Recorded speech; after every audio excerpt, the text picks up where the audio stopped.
Hi everyone, May the 12th. It's good to be with you for this midweek chat. And I'd like to sort of get back to our conversations about the resurrection and how we can confidently believe that Jesus really did rise from the dead.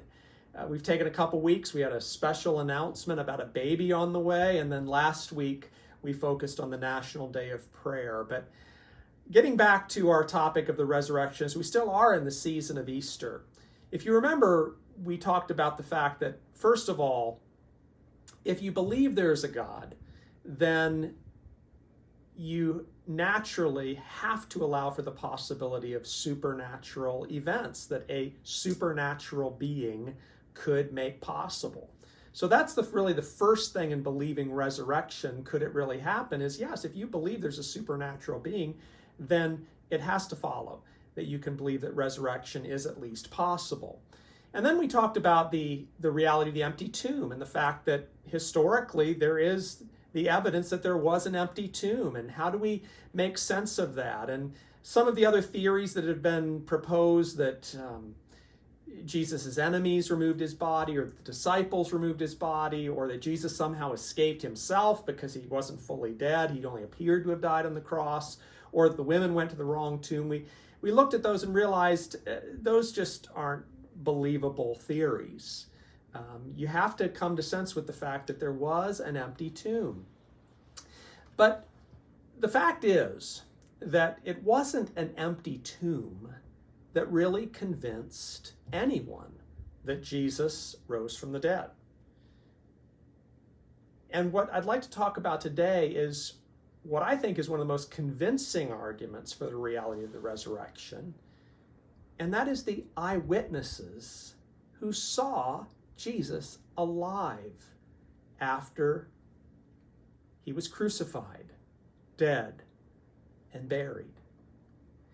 The Apostle Paul talks about this in 1 Corinthians 15, where he says, I want to make known to you, brethren, the gospel which I preached to you, which also you received, in which you also stand, by which you are saved, if you hold fast the word which I preached to you, unless you believed in vain. For I delivered to you as of first importance what I also received, that Christ died for our sins according to the Scriptures, and that he was buried, and that he was raised on the third day according to the Scriptures, and that he appeared to Cephas, that's Peter, and then to the 12.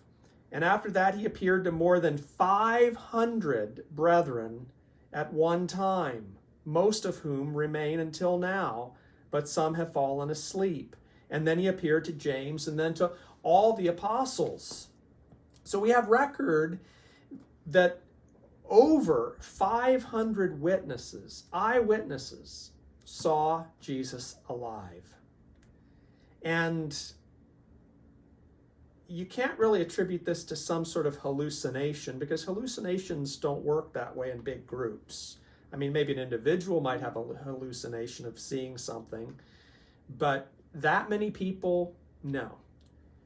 And Paul went on record, these people's names were on record as having seen the risen Jesus. And these who had seen Jesus, it changed them. I mean, when you look at the disciples and how they were completely transformed from a fearful bunch that did not even want to be known as associated with Jesus when he was arrested and crucified, to just within weeks becoming completely emboldened and courageous. What can explain that other than that they knew it was true, that Jesus was really alive? You see, that's the convincing power of the Easter story, is the transformation of those who saw the risen Jesus. Here we are, talking about the resurrection of Jesus 2,000 years later. And from a human perspective, what made that possible was transformation.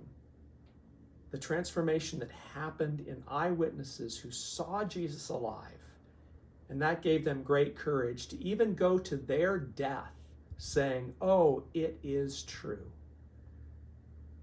You know, if this was just a made-up lie, some kind of a hoax, so many people would not have faced their own death, their martyrdom, for something that wasn't really true.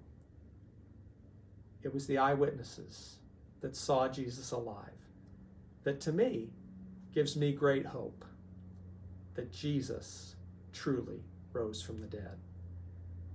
So we'll have one more reflection next week about this, but I just really want to encourage you, whatever you're facing, to know that because Jesus lives,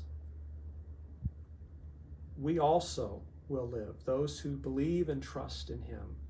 There's that great song by William and Gloria Gaither, "Because he lives, I can face tomorrow. Because he lives, all fear is gone.